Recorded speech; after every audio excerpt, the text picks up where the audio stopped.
It's going. All right, everybody. I am the man, M.A.N. I am the middle-aged nerd. In this video, I'm going to talk about the year 2000. Specifically, I'm trying to get my phone situated to record myself. It's a little dark. I just got home from work, and I'm sitting here in my truck at night doing this. I'm going to talk about the year 2000, specifically the election in 2000 between President George W. Bush, and Vice President Al Gore. Specifically, how the media handled the aftermath of that and what we have seen now 25 years later in our media landscape. Because I had a inclination about the year 2000 around the time it was happening, but I wasn't sure what effect it would have without some time going forward. Let me talk about what I mean. In 1996, Fox News came out, and at the time, I was a news junkie as a kid. I watched a lot of CNN. Used to have a channel, Headline News.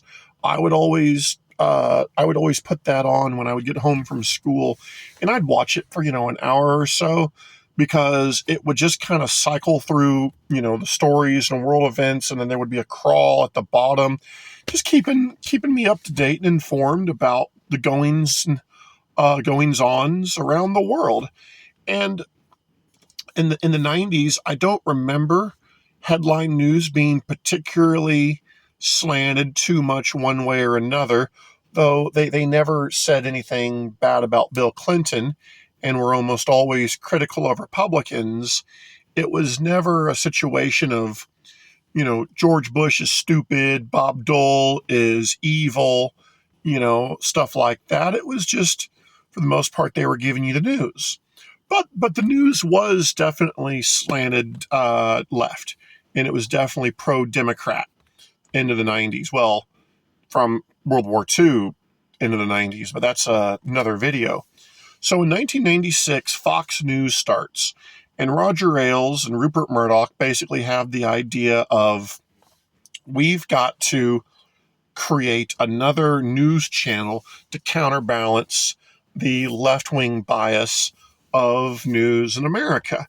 And we're going to make Fox News fair and balanced, and we're going to put on the Republican opinion and the Republican side, and then we're going to invite, Democrats and Republicans on, and we're going to debate about things, have open, honest debate. And it was really a brilliant concept, and before too long, Fox News was the juggernaut that it became. It did not take long for it to get popular. So in the year 2000, as some of you probably remember, I was a senior in high school during the election between George Bush and Al Gore. I was about 2 months away from turning 18, so I wasn't able to vote. I would have voted for Bush. I voted for Bush in 2004. I still like him. But as you remember, there was a real kerfuffle in Florida. They were using old school, almost like Scantron sheets. Anybody who's in their 40s and older who remembers taking standardized tests on Scantrons back in school remembers. And you kind of had to like punch the little holes out with a pen, and it would run them through the machine. And what really happened was George Bush won the state of Florida. Now, it was close, and I mean a red, take a laser beam and slice away a red CH. I mean, close. And of the millions of votes cast in the state of Florida, George Bush won by a few thousand votes, which it was within the 1% margin of error. And I don't know if it depends on the states. Sometimes states have an automatic hand counted recall.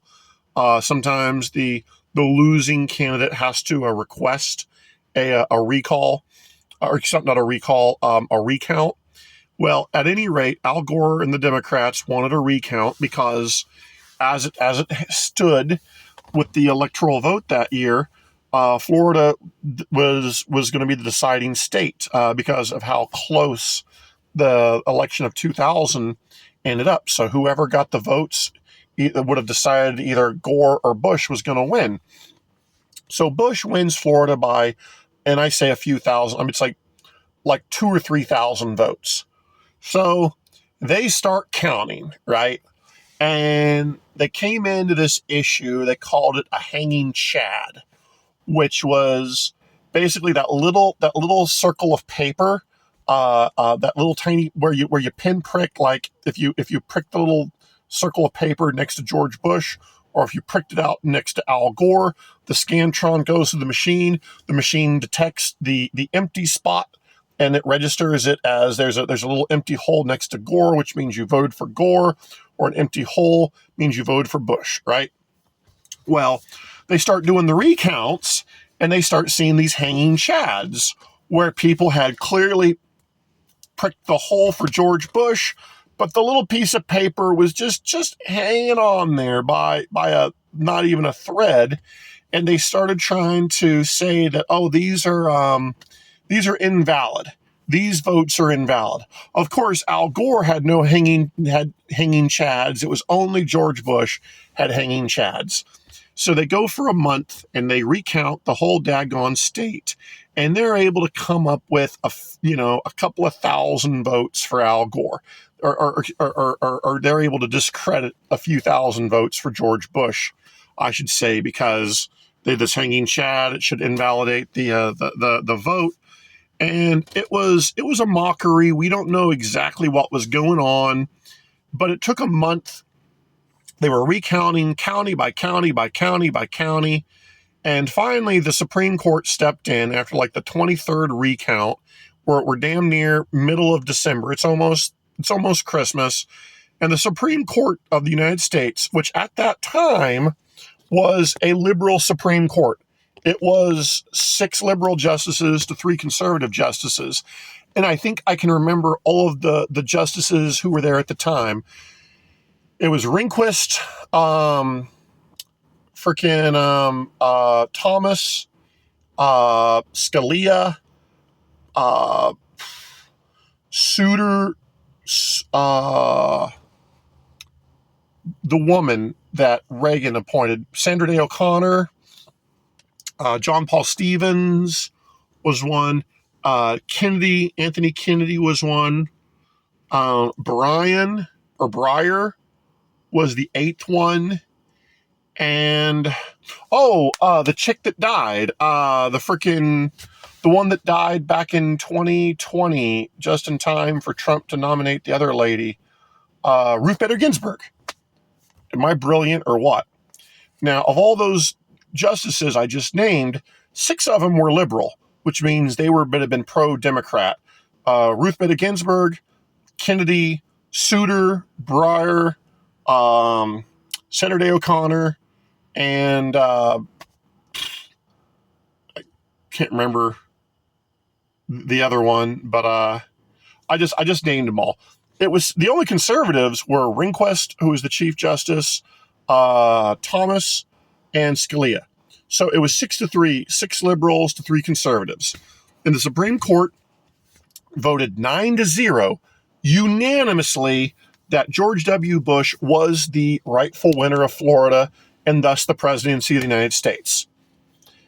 Now, this was not only the closest election in American history, this was the closest election in the history of the democratic process. In a nation of, at the time, 285 million people, you had 100 million votes cast. Al Gore ended up winning by like 500,000 votes in the popular vote.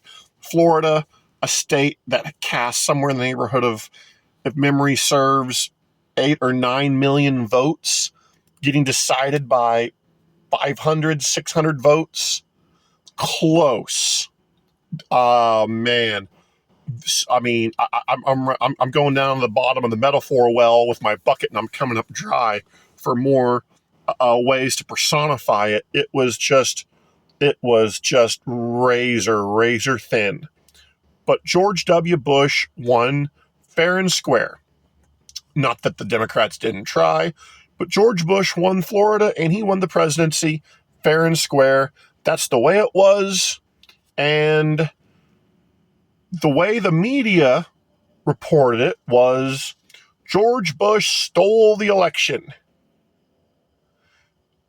That was the first time in my life that I noticed, well, the media just lied.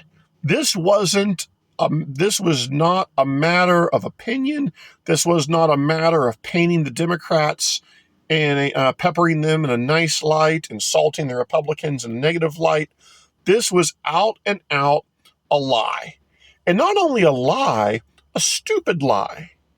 And I thought to myself, who's going to believe this? Because they're saying, the liberal media, the women on The View, all these people, they're out there, they start saying, George Bush stole the election in the year 2000. He stole it.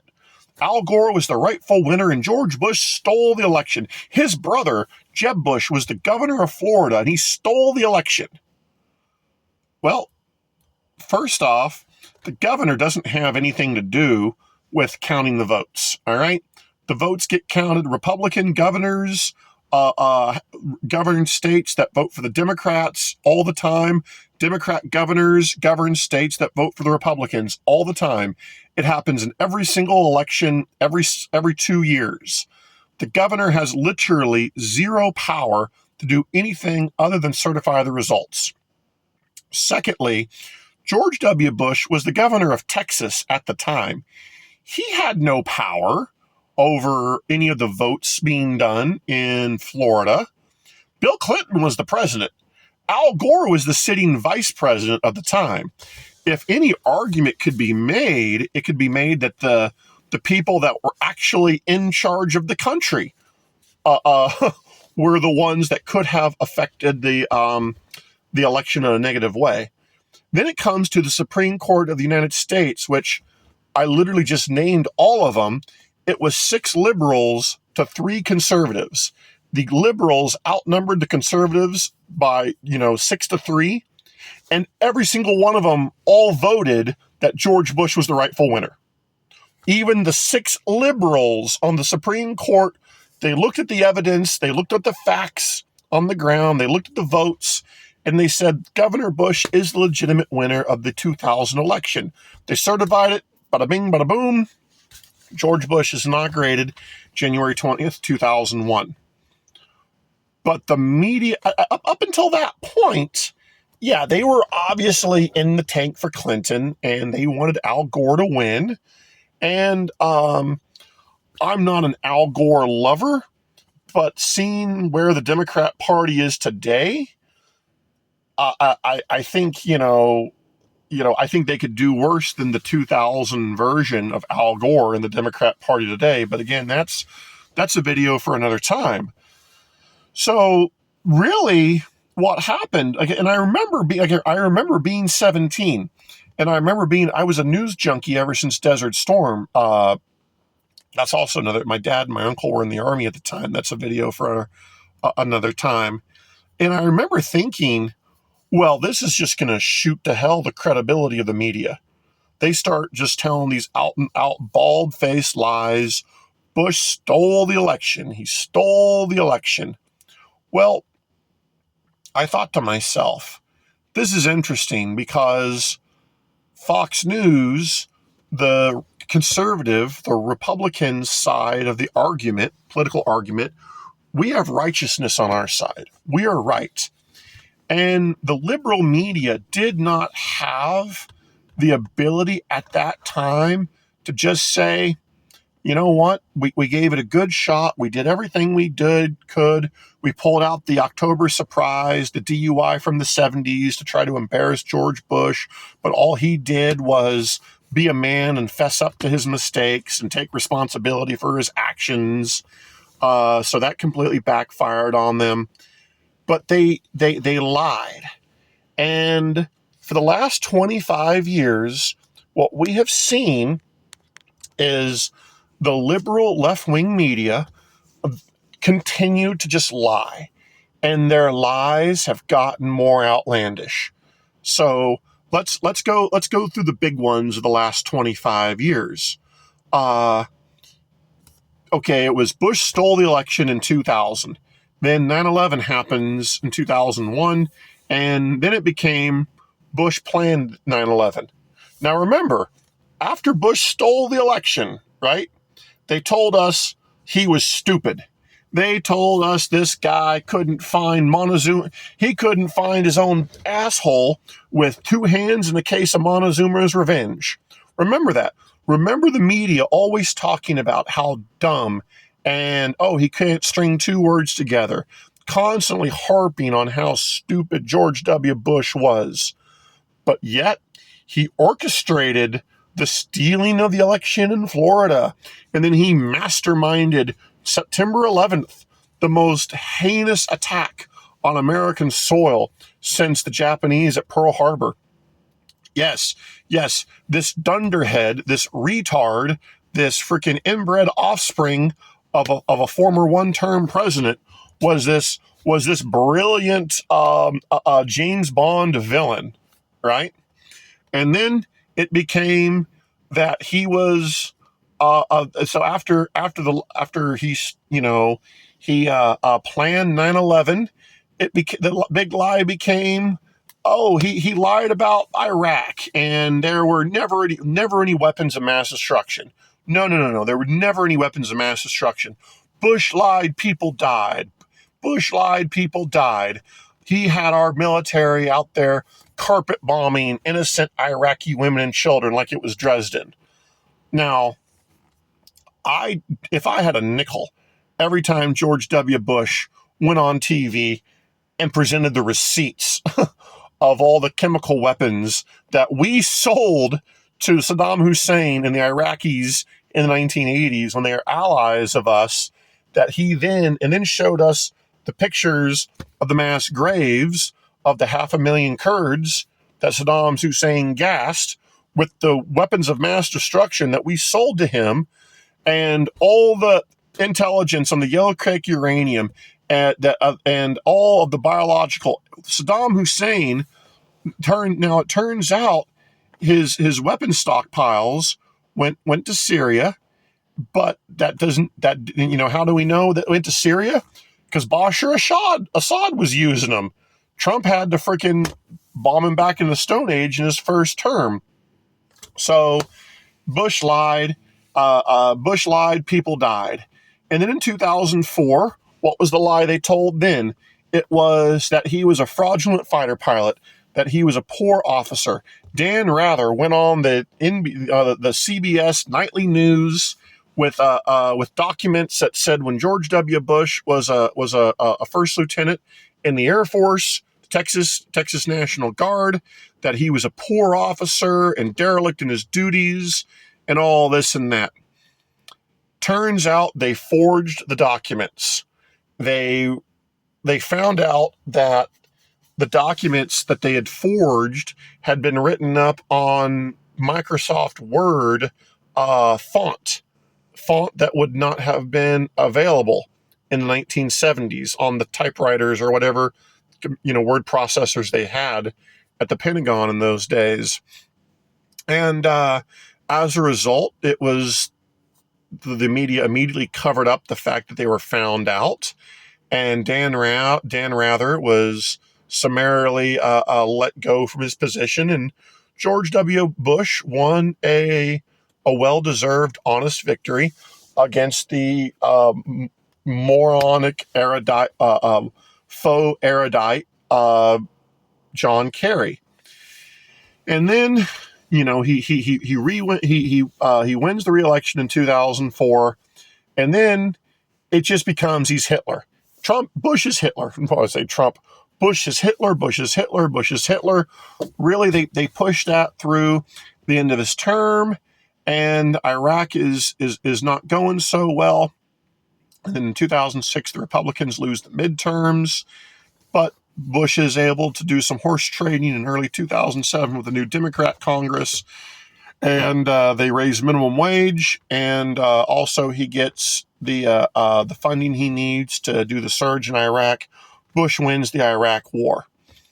By the time Bush leaves, he settles everything down. And we have a solid victory in Iraq. We have a stable democratic country. We have freedom for women.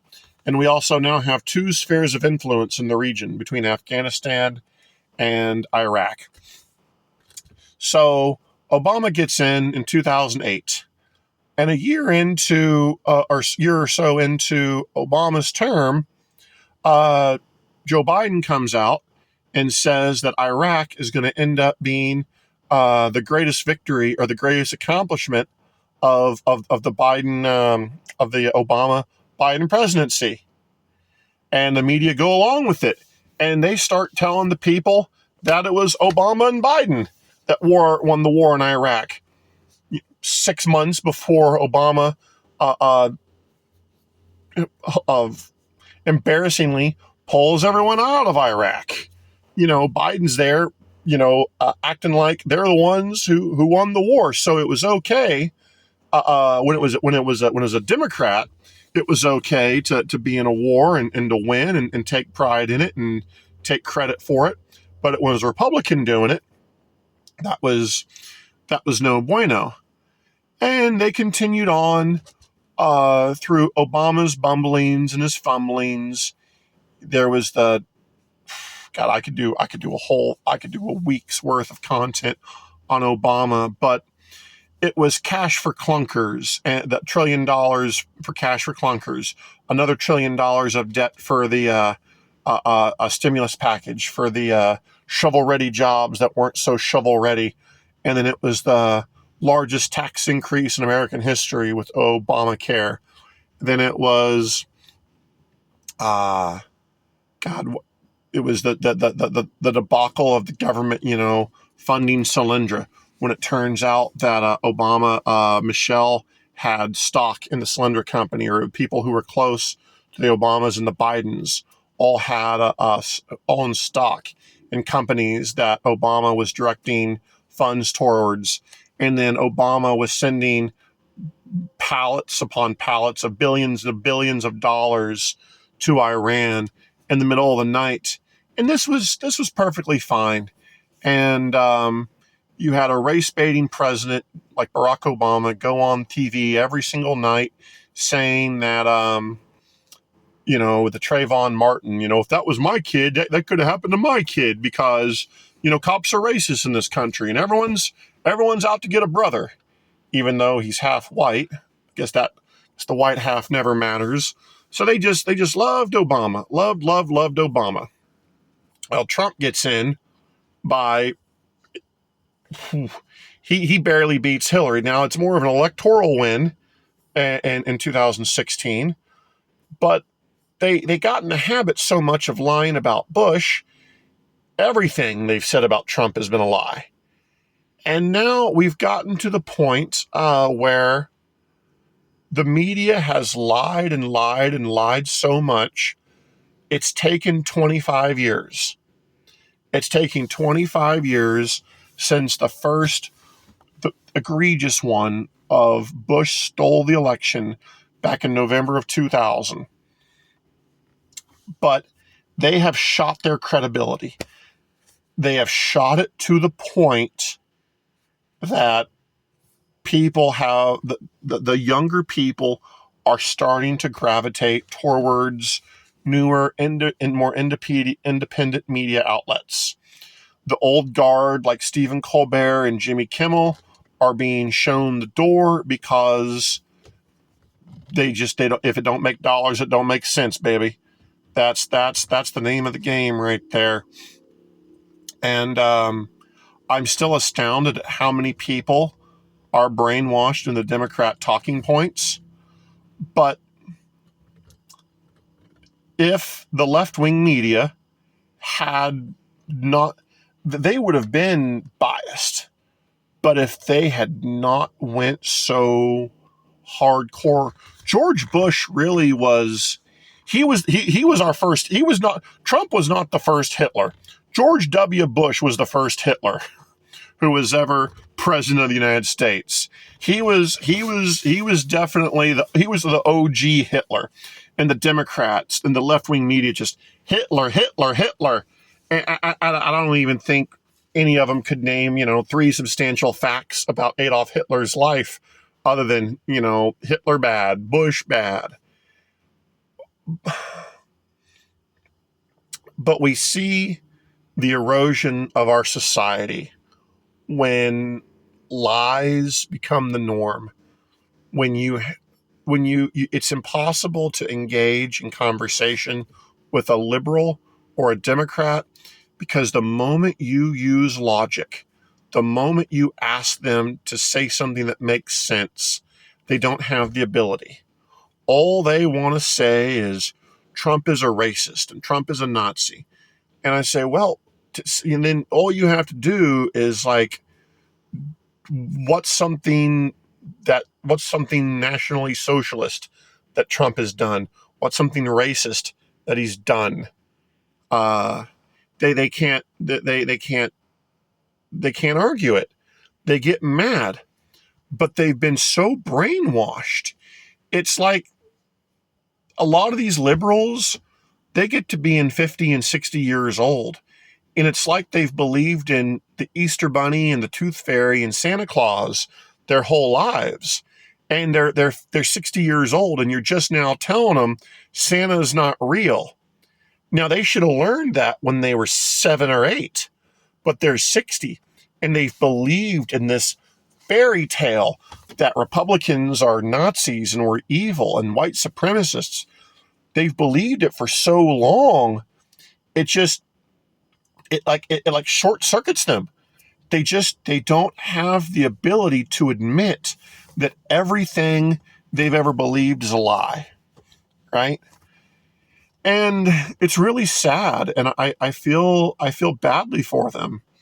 It's just, because, Christ says to love my neighbor and to do unto others as I would have them do unto me. And I don't wish anybody harm, and unless they got it coming. So it really makes me sad.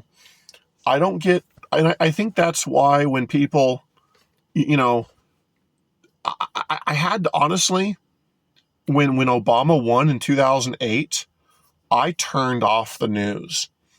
I reduced my news intake by 95%, and I was still overly informed because you had these two men, Barack Obama and Joseph Biden, who for 12 years did nothing good for the country.